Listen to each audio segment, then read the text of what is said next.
హాయర్స్ ఒక torch channel. So, 'Pawan Kalyan' గారి చిన్న కుమారుడు 'మార్క్ శంకర్' సింగపూర్‌లో స్కూల్‌లో చదువుతుండగా అగ్ని ప్రమాదం జరగడం, గాయాల పాలవ్వడం, ఇప్పుడు హాస్పిటల్‌లో చికిత్స పొందుతున్నారు. సో, దీనికి సంబంధించి ఆరోగ్యంగా ఉన్నారని చెప్పేసి చిరంజీవి గారు కూడా అప్డేట్ ఇచ్చారు. అసలేం జరిగింది ఈ ఇష్యూలో? మరిప్పుడు తన ఆరోగ్య పరిస్థితి ఏ విధంగా ఉంది?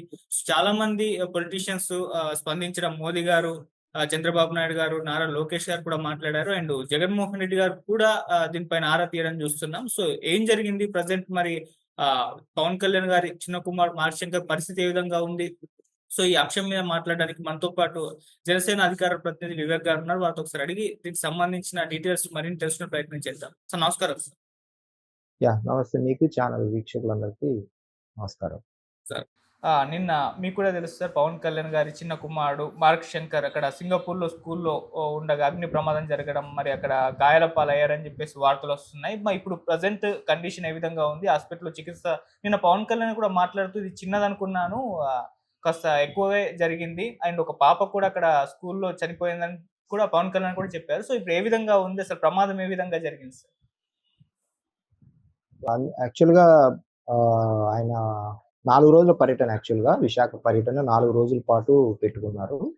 అయితే 2 రోజులకే పర్యటన కుదించుకోవాల్సొచ్చింది బికాజ్ ఆఫ్ దిస్ ఇన్సిడెంట్. అంటే వేసవి సెలవులకు సంబంధించిన ఒక ఎక్స్‌కర్షన్ లాగా సింగపూర్‌లో ఆ చోటుకు ఆ పిల్లలు ఎక్స్‌కర్షన్ లాగా వెళ్లారు. సో, ఆ ఎక్స్‌కర్షన్‌కెళ్ళినప్పుడు అనుకోని విధంగా అక్కడ ఘటన జరగడం. సో, అనుకోని విధంగా ఆ ఘటన అక్కడ జరగడము, ఆయన తన పర్యటనని అర్ధాంతరంగా ముగించుకోకుండా అంటే వ్యక్తిగతంగా ఎవరికైనా మన కుటుంబ సభ్యులకు బాగోలేకపోతే వెంటనే ప్రమాదం అని తెలిసిన వెంటనే మనం ఎలాంటి పనులైనా వదిలేసుకొని వెళ్తాం యాక్చువల్‌గా. సో, అలాంటి పరిస్థితుల్లో ఉన్నప్పటికీ కూడా ఒక పక్క అక్కడ మా కళ్యాణ్ గారి వైఫ్ గారు అక్కడ ఒంటరిగా ఉన్నారు. పానిక్ సిట్యుయేషన్‌లో ఉన్నారు. తోడెవరు లేని పరిస్థితుల్లో కూడా ఆయన తన పర్యటనను అర్ధాంతరంగా క్యాన్సెల్ చేసుకొని వెళ్ళకుండా, పర్యటన ఇచ్చిన మాట ప్రకారము గిరిజనులతో ఖచ్చితంగా ఆ ప్రారంభోత్సవం చేసే వెళ్ళాలని ఆయన నిర్ణయించుకోవడము. సో, పర్యటన సాయంత్రం జూ పార్క్ వెళ్ళాల్సుండంగా, ఆ పర్యటన ఒకటి రద్దు చేసుకొని ఇమ్మీడియేట్‌గా హైదరాబాద్‌కి వెళ్ళడం. హైదరాబాద్ నుంచి రాత్రి సింగపూర్ వెళ్ళడము. అలాగే మెగాస్టార్ గారు, అలాగే సురేఖ గారు అందరూ వెళ్లారు. సో, ప్రస్తుత కండిషన్ వచ్చేసి హ్మ్. నిన్నటి వరకు ఐసీయూలో ఉంచారు. ఈరోజు వార్డ్‌కి షిఫ్ట్ చేశారు. సో, ప్రమాదం ఏమీ లేనప్పటికీ కూడా ఏదైతే ఆ బ్లాక్ స్మోక్ ఏదైతే ఉంటదో, అంటే పెద్దవాళ్ళకే బ్లాక్ స్మోక్ జస్ట్ ఒక 1, 2 మినిట్స్ అది మనం లోపలికి పీల్చుకుంటేనే మనము ఉక్కిరిబిక్కిరి అయిపోతాం. సో, అలాంటిది చిన్న వయసు పిల్లలకు దట్ టూ లంగ్స్‌కి ఎక్కువగా ఎఫెక్ట్‌గా ఉంటుంది కాబట్టి, బ్లాక్ స్మోక్ కొంచెం ఎక్కువగా లంగ్స్‌లోకి వెళ్ళిందని తెలిసింది. సో, దానికి సంబంధించిన చికిత్స నిన్నంతా చేశారు. అది ఈరోజు వార్డ్‌కి షిఫ్ట్ చేశారు. సో, వార్డ్‌కి షిఫ్ట్ చేసిన తర్వాత అది బ్లాక్ స్మోకు లంగ్స్‌లో ఎంత ఇన్ఫెక్ట్ అయింది, లేకపోతే దాన్ని పూర్తి స్థాయిలో రికవర్ అవ్వడానికి ఎన్ని రోజులు పడుతుంది, సరే దానికి సంబంధించిన చికిత్సకు సంబంధించిన వివరాలు డాక్టర్స్ 2, 3 రోజుల పాటు ఉంచాల్సొస్తుందని తెలియజేయడం జరిగింది. సో, ఆ పరీక్షలన్నీ చేసిన తర్వాత అది ఎంత సివియర్‌గా ఉందా, నార్మల్ కండిషన్‌లో ఎన్ని రోజులకి రావచ్చు, లేకపోతే అది పూర్తిగా తీసేయడానికి శరీరం నుంచి ఆ స్మోక్ అంతా పోవడానికి ఎంత కాలం పట్టొచ్చనేది డాక్టర్స్ చెప్పాల్సిన విషయం కాబట్టి, సో, డాక్టర్స్ తదుపరి బులెటిన్ ఎప్పుడు విడుదల చేస్తారో చూడాల్సి ఉంది. ఎనీహౌ ఒక ముఖ్యమైన ఆహ్, పర్యటనలో ప్రజలకిచ్చిన మాట కోసం ఆయన చేసే సమయంలో ఒక పక్క పెద్ద కుమారుడు పుట్టినరోజు, మరో పక్క ప్రజలతో మమేకమవుతున్న సందర్భంలో ఇచ్చిన మాట కోసం వచ్చిన సందర్భంలో చిన్న కుమారుడు ఆ విధమైన ఇన్సిడెంట్ జరగడము ఎవరైనా సరే రాజకీయాలకు అతీతంగా మా అధినేత ఎప్పుడూ అంటూ ఉంటారు. మనం కేవలం పార్టీల పరంగా, విధానాల పరంగా మనము వ్యతిరేక భావాలు ఉండొచ్చు గానీ, అంతిమంగా రాత్రయ్యేసరికి మనం అందరం మనుషులము. సో, మన విధానాలు వేరే అయ్యుండొచ్చు కావచ్చు గానీ, మనం అంతిమంగా మనుషులము. మనుషులమనే భావనతో ఉండాలనే ఆలోచనతో నిరంతరం ఎన్నో సందర్భాల్లో వ్యక్తిగత కక్షలకు ఏమి ఎప్పుడు వెళ్ళకూడదు. మనం అంతిమంగా మనుషులుగా ప్రవర్తించాలనే సందర్భంలో మాకు దిశానిర్దేశం చేశారు. ఎన్నో సభలలో బహిరంగంగానే చెప్పారు. 4 గోడల మధ్య గూడా చెప్పారు కాబట్టి, ఆ యొక్క ప్రేమని మిగతా పార్టీల వారు దేశవ్యాప్తంగా, ప్రపంచవ్యాప్తంగా ఆయన కుమారుడికి జరిగిన ఈ యొక్క ప్రమాదాన్ని ప్రతి ఒక్కరూ కండోలెన్సెస్ కావచ్చు, లేకపోతే మేము తోడుగా ఉన్నాము, బీ బ్రేవ్ అంటూ ఆహ్, ఆయనకు సందేశాల వెల్లువ. ఆహ్, పంపించారు. సో, అందరి ఆశీర్వాదాలు, దీవెనల వల్ల బాబుకి ఏమీ కాకుండా ప్రాణాపాయం గట్టెక్కింది. సో, ఆ యొక్క కృతజ్ఞతలు కూడా నిన్న పేరు పేరున ఆహ్, అధినేత గారు తెలియజేశారు. పేరు పేరున. సో, ఒక్కొక్క ఎక్స్ మినిస్టర్స్ కావచ్చు, ex chief ministers, present chief ministers, కేంద్ర మంత్రులు, సాక్షాత్తు మోడీ గారు సింగపూర్‌లోని హై కమిషనర్ గారితో మాట్లాడడము. సో, అక్కడ ప్రత్యేకమైన చర్యలు తీసుకోవడము. సో, ఇవన్నీ ఆయన యొక్క మంచితనానికి, ఆయన ప్రజల పక్షాన నిలబడిన విధానానికి ఈరోజు ఆయనకున్న మద్దతు అనేది మరొకసారి తెలియజేయడం జరిగింది. సో, ఈ కోణంలో చూస్తే మా బాబు రికవర్ అయిన వెంటనే అక్కడ ఆ వేసవి అంటే ఐ మీన్ సమ్మర్ క్యాంప్‌కి వెళ్ళిన పిల్లలు ఎవరైతే ఉన్నారో అందులో ఒకరు చనిపోవడము. అదొక చాలా బాధాకరమైన ఘటన. నిజంగానే చాలా రెస్క్యూ ఆపరేషన్స్ చాలా వేగంగా తీసుకోవడం వల్ల కూడా చాలామంది ఇమ్మీడియేట్‌గా అక్కడ భవన నిర్మాణ కార్మికులు పని చేస్తున్నారు. అలాగే ఆ భవన నిర్మాణ కార్మికుల కోసం 2019లో లాంగ్ మార్చ్ చేసి అధినేత ఎంత బలంగా పోరాడు, వారి పక్కన నిలబడ్డారో, ఈరోజు అదే భవన నిర్మాణ కార్మికులు ఆ ఘటన చూసిన వెంటనే ఈవెన్ అంబులెన్సెస్ అలాగే ఫైర్ సేఫ్టీ సిబ్బంది వచ్చే లోపలనే సగం పైగా వారు పనిని పూర్తి చేసి పిల్లల్ని రెస్క్యూ చేయగలిగారు. సో, అది ఒక అనుకోని సంఘటన అయినప్పటికీ, దురదృష్టవశాత్తు అయినప్పటికీ కూడా కోయిన్సిడెంట్ చూడండి. భవన నిర్మాణ కార్మికుల్ని ఆయన ఎలాగైతే తను ఆ రోజు మేము భవన నిర్మాణ కార్మికుల కోసం షెల్టర్స్ పెట్టి, వాళ్ళకి భోజనాలు ఏర్పాటు చేసి మా వంతుగా సో, వారికి కనీసం వాళ్ళ ఆకలి తీర్చాలి. ఆ రోజు పని లేకుండా పోయింది 2, 3 నెలలుగా అని మా అధినేతను కలిసినప్పుడు మేము కొన్ని షెల్టర్స్ ఏర్పాటు చేసి వారికి తోడుగా, నీడగా నిలబడి వారి వాయిస్‌ని తీసుకెళ్ళగలిగాం. సో, ఈరోజు అనుకోకుండా అదే భవన నిర్మాణ కార్మికులు దేశాలు ఎల్లలు వేరైనప్పటికీ కూడా మనమంతా మనుషులము. సహాయం, సేవ విషయంలో అంతిమంగా మానవత్వంతో ఉండాలనే కోణంతో ఈరోజు అంతమంది పిల్లల్ని కాపాడగలగడం, అందులో మా అధినేత కుమారుడు కూడా ఉండగలగడం ఇదొక యాదృచ్ఛికమైనప్పటికీ కూడా నిజంగా ఇదొక దైవ సంకల్పంగా, భగవత్ సంకల్పంగా భావిస్తున్నాం. సరే యాక్చువల్‌గా అసలు ఈ ప్రమాదం ఏ విధంగా జరిగింది? అంటే పవన్ కళ్యాణ్ గారి కుమారుడు ఆహ్, చిన్న స్కూల్ అని కూడా చెప్తున్నారు. పెద్దగా సెక్యూరిటీ మెజర్‌మెంట్స్ కూడా లేవు. ఇటువంటి స్కూల్‌లో జాయిన్ చేశారా? అవే ప్రమాదానికి కారణమా అని కూడా అంటున్నారు. మరి ఆ స్కూల్ పరిస్థితి ఏ విధంగా ఉంది? అంటే ఎందుకు ఆహ్, ఇటువంటిది జరిగింది? ఈ ప్రమాదం అసలు జరగడానికి గల కారణం ఏంటి? యాక్చువల్‌గా అది సమ్మర్ క్యాంప్. స్కూల్ కాదు. సమ్మర్ క్యాంప్ ఎళ్లారు. సో, మా పిల్లోడు మామూలుగా మనము వేసవిలో సమ్మర్ క్యాంప్స్‌కి వెళ్తూ ఉంటాం ఆడుకోవడానికి ఎక్స్‌కర్షన్ లాగా. సో, అలాంటి చోటకి వెళ్లారు. మీరన్నట్టు యాక్చువల్‌గా సింగపూర్ లాంటి అభివృద్ధి చెందిన దేశాల్లో ఇలాంటి ప్రమాదాలు చాలా అరుదుగా జరుగుతాయి. సేఫ్టీ మెజర్స్ అనేది first at any cost safety measures లేకోకుండా బిల్డింగ్ పర్మిషన్స్ కావచ్చు, ఇంకోటి కావచ్చు, ఇంకోటి కావచ్చు అక్కడ ఎట్టి పరిస్థితుల్లో ఇవ్వరు. అయితే ఆ సేఫ్టీ మెజర్‌మెంట్స్ దాటి ఎలాగా అక్కడ అగ్ని ప్రమాదం జరిగింది? అది అది అంటే ప్రమాదవశాత్తులా? లేకపోతే ఎవరైనా ఇంటెన్షనల్‌గా చేశారనేది అక్కడి ప్రభుత్వము విచారణలో చేయాల్సిన విషయం కాబట్టి, మనకు ఇప్పటి వరకున్న సమాచారం అయితే యాక్సిడెంటల్ ఘటనలుగానే తెలుస్తోంది.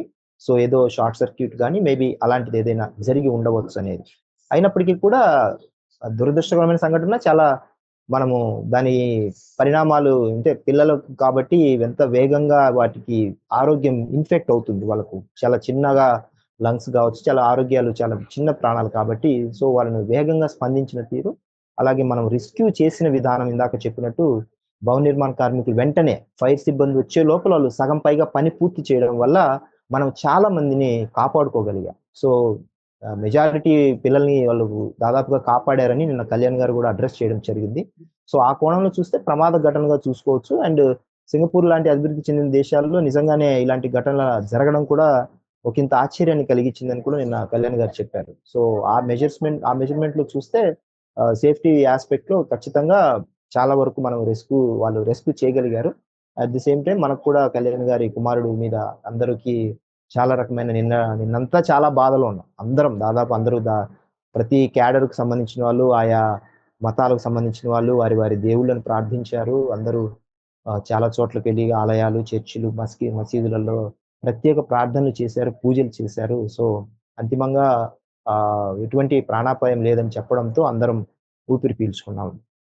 సరే మీరు ఇంతకుముందు అన్నట్టు రాజకీయాలకు అతీతంగా అందరూ కూడా స్పందించారు ఈ ఘటనకు సంబంధించి. అందులో ముఖ్యంగా జగన్మోహన్ రెడ్డి గారు కూడా స్పందించడం, ఆయన కూడా తొందరగా కోలుకోవాలి. ఈ ఘటనను చూసి నేను కూడా షాక్ అయ్యా అని చెప్పేసి పెట్టడం అది కూడా చాలా వైరల్ అయిపోయింది. సో, జగన్మోహన్ రెడ్డి గారు రియాక్ట్ అవ్వడం దాని పట్ల మీరేం చెప్తారు సార్? ఆబ్వియస్లీ మనం ఇందాక అన్నట్టు అంతిమంగా మనం ఎండ్ ఆఫ్ ది డే మనుషులం. సో, హ్మ్. మనకు రాజకీయంగా ఎన్ని విభేదాలు ఉన్నప్పటికీ కూడా మా అధినేత గత 5 ఏళ్లలో ఏ రోజే గాని మీరు గమనించారో లేదో ఆయన తీశాడు పేర్లు. ఆయన వ్యక్తిగతంగా పెళ్ళిళ్ళ సబ్జెక్టు, దత్తపుత్రుడు, ఇంకొకటి ఆయన చెప్పాడు. ఆయన మాట్లాడారు పెళ్ళిళ్ళ సబ్జెక్టు. మా అధినేత ఏ రోజే గాని వాళ్ళ ఇండ్లలో నేను అనాలంటే అనొచ్చు, ఒక నిమిషం పట్టదు. కానీ ఏ రోజే గాని నేను ఏదైనా అనాలంటే మీ ఇంట్లో మీ భార్య భారతి గారు గుర్తొస్తారు. మీ తల్లిగారు గుర్తొస్తారు. మీ చెల్లెలు గుర్తొస్తుంది అంటూ ఓపెన్‌గానే మాట్లాడారు. సో, రాజకీయాలకు సంబంధం లేని వ్యక్తుల్ని సభల్లోకి తీసుకొచ్చి వాళ్ళని అవమానపరిచే విధంగా మాట్లాడడం ఎంతవరకు సమంజసం? ఇది ఎంతవరకు నైతికం అనే విషయాన్ని చాలా సందర్భాల్లో చెప్పారు ఓపెన్‌గానే. సో, ఆయనకు ఆ క్లారిటీ లేదు. లేకపోతే ఆయనకు ఆ విచక్షణ జ్ఞానం లేదు. ఆ కామన్ సెన్స్ లేనప్పుడు మనం ఏం చేయలేమని మా అధినేత ఎప్పుడూ విధానాల పరంగానే మాట్లాడారు. అయితే అంతిమంగా నిన్న వచ్చిన ట్వీటు మరి నిజంగానే చాలా మేము కూడా ఆహ్వానించాము. క్యాడర్ అంతా కూడా నాయకులు అందరము నిన్న సోషల్ మీడియా అంతా చాలా నిజంగానే 2 పార్టీల వాళ్ళు ఒక సుగ్బాధ వాతావరణంలో చాలా ఆహ్, ఆనందపడ్డారు. నిజంగా చెప్పాలంటే లిటరల్‌గా చాలా మంది ఆనందోత్సవాలు వ్యక్తం చేశారు. ఇదొక వెల్కమింగ్ ఇలాంటి ఘటనలకు పట్ల స్పందించే విధానం ఇలాగే ఉండాలి. రాజకీయాలు అంతిమంగా ఒక మంచి పరిణామాలకు దారితీయాలి కానీ, ఒక చెడు సంకేతాలకు వెళ్ళకూడదు. సో, ఇలాంటి మంచి వాతావరణంలో రాజకీయాలుండాలి. ఎవరికైనా ఏదైనా ఆపదొచ్చినప్పుడు, అలాగే ప్రజల కష్టాలొచ్చినప్పుడు కూడా అలాగే యునైటెడ్‌గా పని చేయాలి. ఈ యొక్క సంప్రదాయాన్ని కొనసాగించాలనేది ఎక్కువ మంది కోరుకున్నారు. సో, ఆయన నిజంగానే ట్వీట్ చేయడము ఆహ్వానించదగ్గ విషయము. ఆ యొక్క కష్టంలో ఉన్నప్పుడు తప్పకుండా ప్రతి ఒక్కరము మేము మీకు తోడుగా ఉన్నామనే ఒక భరోసాని మనిషిగా ప్రతి మనిషి ఇవ్వాలి కాబట్టి, ఆ భరోసాని ఆయన కూడా ఈరోజు తీసుకున్నాడు. మేము కూడా దాన్ని ఆహ్వానిస్తున్నాము. భవిష్యత్తులో కూడా అలాంటి పరిణామాలు అంటే రాష్ట్ర ప్రజల యొక్క హక్కుల పట్ల కూడా మేము కూడా మాతో కలిసి రావాలని మేము కూడా ప్రతి దశలో కోరుకుంటూనే ఉంటాం కాబట్టి, మాకలాంటి భేదాభిప్రాయాలు ఏమీ లేదు. జగన్ గారి విషయంలో ప్రతి సందర్భంలో పుట్టినరోజుకు మా అధినేత ప్రతి సంవత్సరము పుట్టినరోజు శుభాకాంక్షలు చెబుతూ ఉంటారు. కానీ వారి దగ్గర నుంచి మేమే ఏ రోజు ఎక్స్‌పెక్ట్ చేయలేదు. ఒకవేళ చేసినా, చేయకోకున్నా కూడా మేమేం బాధపడలేదు.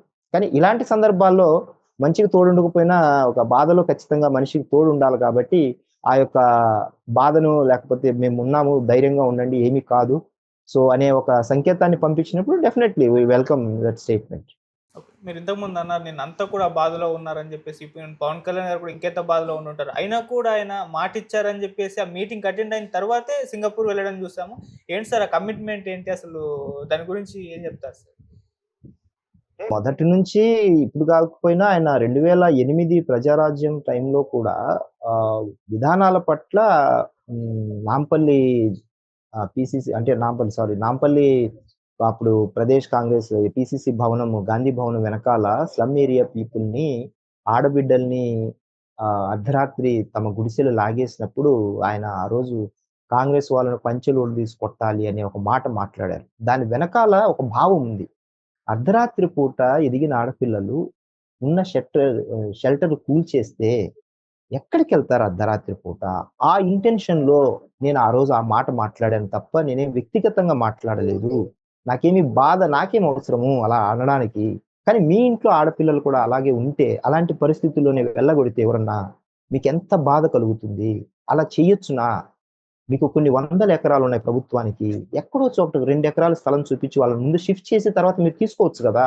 అలా అర్ధరాత్రి కూల్చేస్తే మనిషి అనేవాడు ఒక సమాజంలో ఎదిగిన ఆడపిల్లలతో ఉండే తల్లిదండ్రులకి ఎలా ఉంటుంది అనే కోణంలోనే మాట్లాడడం జరిగింది తప్ప నేను ఇంటెన్షనల్‌గా కాదని 2008లోనే ఆయన ప్రజల పట్ల ఉన్న కన్సర్న్‌ని మనము ఒక ఉదాహరణగా గమనిస్తే, ఆ రోజు నుంచి ఈ రోజు వరకు రాజకీయాల్లో ఉన్నా లేకున్నా కూడా ప్రతి సందర్భంలో ఎవరికి ఎలాంటి సాయము తన గడప తొక్కినా లేకపోతే తన దృష్టికొచ్చిన ప్రతి విషయాన్ని పట్ల ఒక నాయకుడిగా, ఒక మనిషిగా, ఒక దేశ పౌరుడిగా కూడా ఎన్నో కోణాల్లో ఆయన తన మానవత్వాన్ని, అలాగే తన పౌరుడిగా తన బాధ్యతని ఈరోజు రాజకీయ పార్టీ అధినేతగా, అలాగే ఒక ఉప ముఖ్యమంత్రి స్థానంలో మరింత బాధ్యతగా సో, తన పరిధిలో తను చెయ్యాలనుకున్న ప్రతి పనిని ఒక నిబద్ధతతో పని చేస్తున్నప్పుడు ఇలాంటి అవాంతరాలు, ఇలాంటి అనుకోని దురదృష్ట ఘటనలు ఎదురైనప్పుడు వాటిని ఒక అడుగు వెనక్కి వేయాల్సింది వచ్చినప్పుడు కూడా దాన్ని బ్యాలెన్స్ చేసుకుంటూ